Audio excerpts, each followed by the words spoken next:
balitang inatake ng sakit nito ang kanyang kuya. Kaya naman ganoon na lang ang pagragasa ng pag-alala ni Sandro. Umagang-umaga pa man din nang siya ay makatanggap ng tawag na isinugod ito sa ospital. Kaya naman dali-dali siyang nagpaalam sa kanyang asawa na pupuntahan niya ito. Sa totoo lang ay hindi maganda ang relasyon nilang magkapatid. Buhat nang magkaroon sila ng alitan dahil sa babae. Una kasing nagkagusto ang kuya niya sa ngayon ay asawa na niyang si Vina.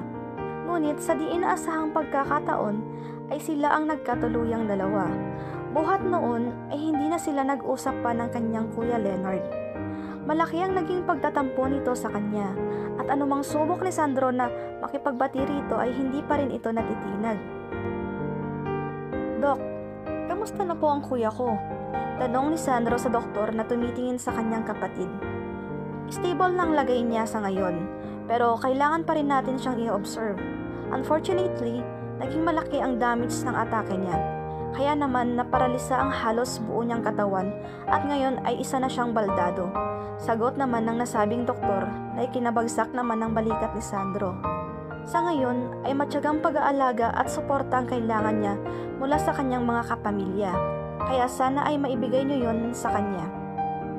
Nakaalis na ang doktor sa harap ni Sandro, ngunit nanatili siyang nakatayo sa pwesto niya at nakatitig sa kawalan. Hindi niya maiwasang makaramdam ng pagkakonsensya dahil pakiramdam ni Sandro ay may kasalanan siya kung bakit nagkaganito ang kanyang kuya. Wala itong asawa o sariling pamilya, tanging silang dalawa na lang ang natitirang magkasangga sa mundo.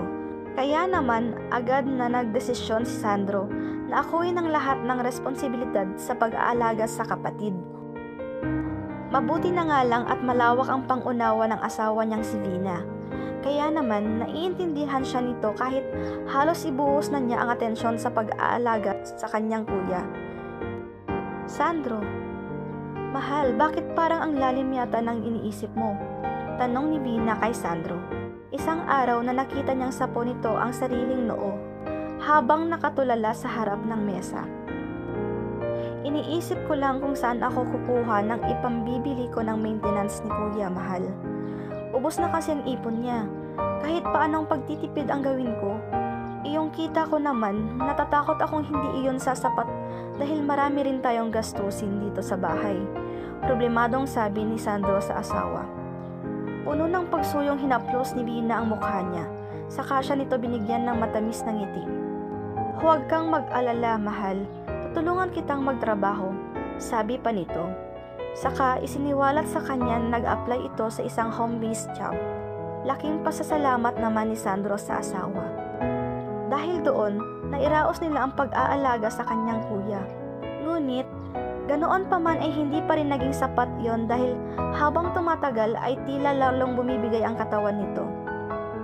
"Kuya, kain ka na." Biglang hinawakan ng kanyang kuya Leonard ang kamay ni Sandro. Isang araw, habang sinusubuan niya ito ng pagkain, nang tingnan niya ang kapatid ay hindi nakaligtas sa kanyang paningin ang tila naluluhan nitong mga mata na animo humihingi ng paumanhin. "Sorry, Sandro."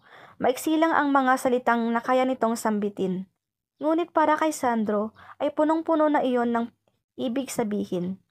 Niyakap niyang kapatid, mahigpit na mahigpit, dahil nauulinagan niya ang pamamaalam sa mga titig nito.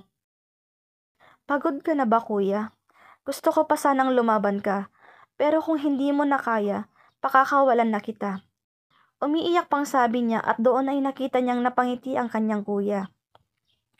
Iyon ang huling sandaling nakita niyang nakangiti ito.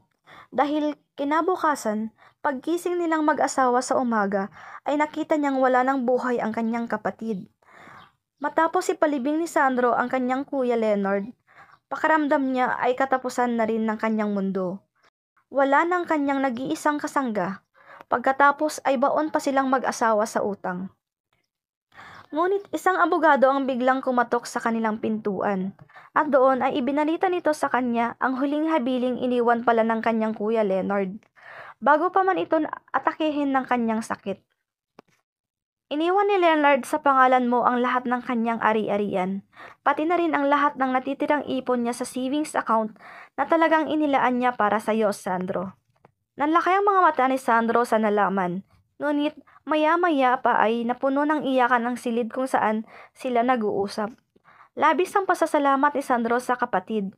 Ganoon din ang kanyang pagmamahal na minabuti niyang ibulong na lamang sa hangin upang ito na ang magpaabot sa kanyang kuya sa langit.